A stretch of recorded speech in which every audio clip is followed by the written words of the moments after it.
बच्चों, welcome back to conceptual economic solution. आज है हमारी वीडियो नंबर 44 और आज की क्लास से हम लोग स्टार्ट करने वाले हैं हमारा नया चैप्टर जो कि है सप्लाई। तो जब भी कोई प्रोड्यूसर प्रोडक्शन करता है तो वो सामान जब बना लिया उसने तो उसे क्या करना है, उसे मार्केट में भेजना है। वो मार्केट में भेजेगा तभी तो उसके पास में पैसे आएंगे ना, सामान बिकेगा, वो प्रॉफिट कमाएगा।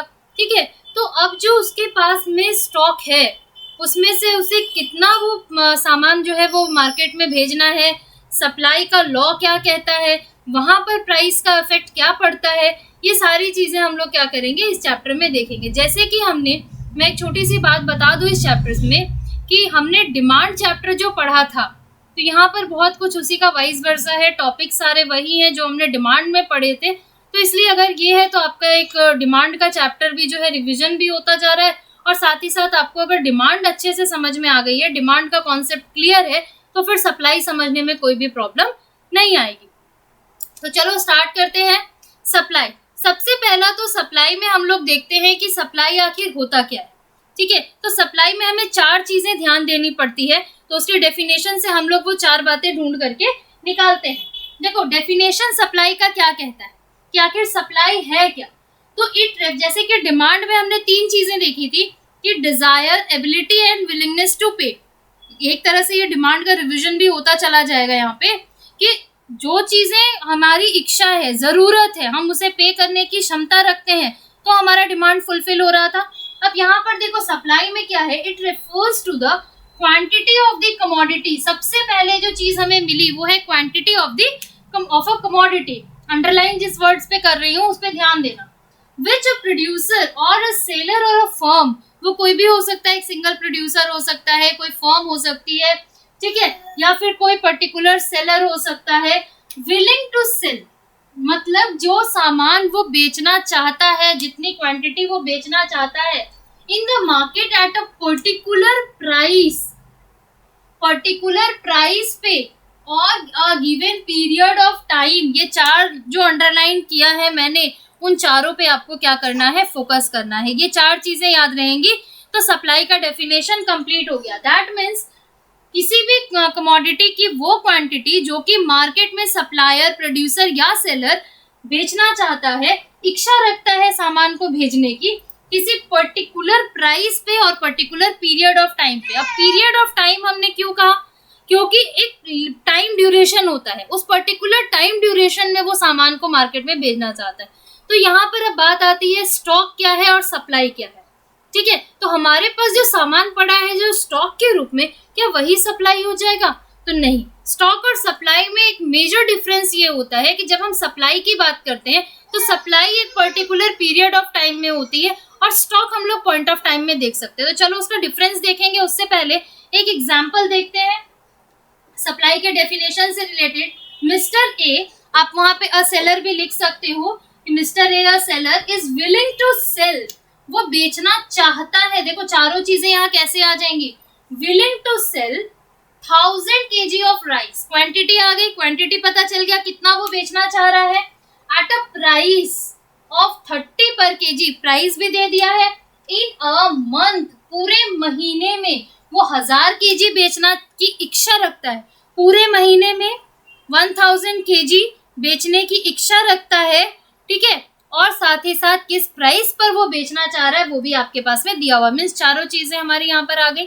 तो चलो फटाफट हम लोग देखते हैं अब स्टॉक और सप्लाई में डिफरेंस क्या होता है। सबसे पहले अगर हम मेजरमेंट की बात करें तो measurement at a particular, stock को हम लोग पॉइंट ऑफ टाइम में लेते हैं कि भाई 31 जनवरी को, 28 या 29 फरवरी को हमारा स्टॉक क्या है, मतलब कि एंड ऑफ द मंथ या फिर स्टार्टिंग ऑफ द ईयर और एंड ऑफ द ईयर हमारा स्टॉक क्या है। ठीक है, अभी तक आप अकाउंटेंसी में ये तो सीख गए होंगे कि ओपनिंग स्टॉक होता है, क्लोजिंग स्टॉक होता है। ये जो है हम लोग generally end of the year लेते हैं, बट हम मंथ में भी ले सकते हैं कि हर मंथ में हम देख रहे हैं कि हमारे पास कितना ओपनिंग स्टॉक, मंथ के स्टार्टिंग में कितना ओपनिंग है और कितना क्लोजिंग है। मीन्स एक पर्टिकुलर डेट पर हम स्टॉक को चेक कर रहे हैं, दैट मीन्स क्या हो गया, पॉइंट ऑफ टाइम। लेकिन सप्लाई क्या होता है, over a period of time. Concept क्या हो गया, तो इसी के अनुसार ये स्टैटिक कॉन्सेप्ट है, स्थिर होता है, और सप्लाई हमारा डायनेमिक कॉन्सेप्ट होता है। क्वांटिटी क्या है? चूंकि स्टॉक एक वाइडर फॉर्म होता है,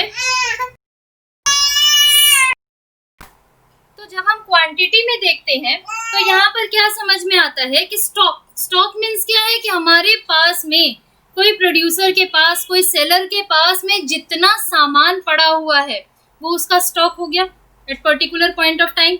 लेकिन सप्लाई क्या होता है?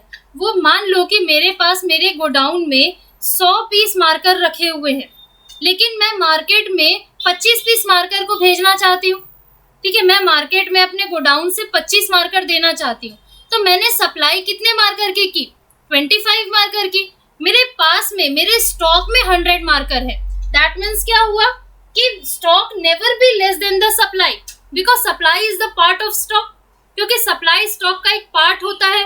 ठीक है, तो यहाँ पर क्या होगा कि सप्लाई जो होगी, स्टॉक जो होगा वो कभी भी सप्लाई से कम नहीं होगा, और सप्लाई कभी भी स्टॉक से ज्यादा नहीं हो सकती, क्योंकि स्टॉक में ही 100 मार्कर है तो हम 150 मार्कर सप्लाई कहाँ से करेंगे? ठीक है, next, time dimension. No time dimension, stock में कोई टाइम डायमेंशन नहीं होता, बट सप्लाई में टाइम डायमेंशन होता है।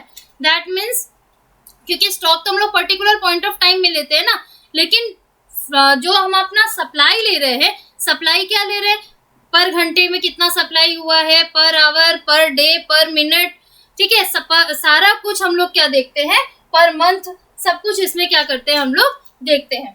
आगे एग्जाम्पल में क्या हो गया? वेल्थ। हम अपने वेल्थ को एक पर्टिकुलर पॉइंट ऑफ टाइम पे मार्क करते हैं, quantity of money. But supply क्या है? कंजम्पशन। हमने पूरे महीने में कितना कंजम्पशन किया।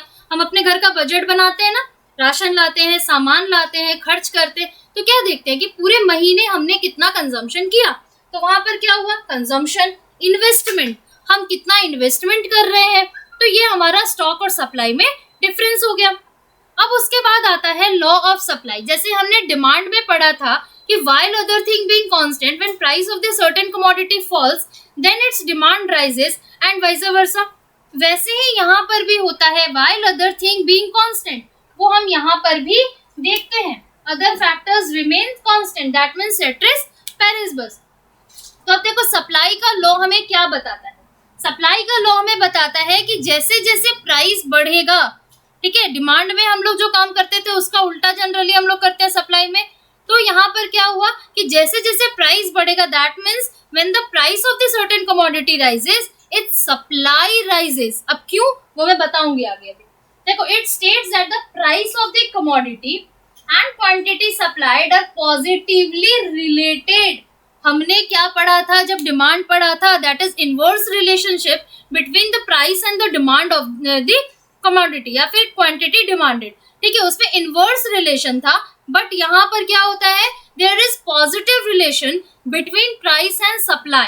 ठीक है, तो यहाँ पर क्या है? प्राइस बढ़ेगा, हम ऐसे भी बोल सकते हैं, तो क्वांटिटी सप्लाइड भी राइज करेगा, एंड वाइस वर्सा। मीन्स अगर प्राइस फॉल हुआ तो सप्लाई भी सप्लायर कम कर देगा। Related to each other when other factors remains constant, that means ceteris paribus। अब इस चीज को समझो कि ऐसा क्यों होता है। देखो, अगर मान लो कि मेरे इस मार्कर का प्राइस मार्केट में बढ़ा हुआ है, फेस्टिवल्स में क्या होता है कि फेस्टिवल में जिन चीजों की डिमांड पर्टिकुलरली होती है, जैसे मान लो अगर मैं बात करूं दिवाली की, ठीक है, नॉर्मल दिनों में जो दिए होते हैं, मान लो कि 1 रुपया पीस आपका दिया बिक रहा है मार्केट में। प्राइस जो है वो दिए की, जो हम लोग दिया जलाते हैं, वो क्या है? 100 रुपीज में 100 दिया मिलता है, 100 रुपए में 100 दिया। ठीक है, सपोज दैट हम मान रहे हैं ऐसा। ठीक है, तो बाकी नॉर्मल डेज में ऐसा होता है, बट दिवाली के टाइम क्या हुआ कि 100 दियों का प्राइस 150 रुपीज हो गया।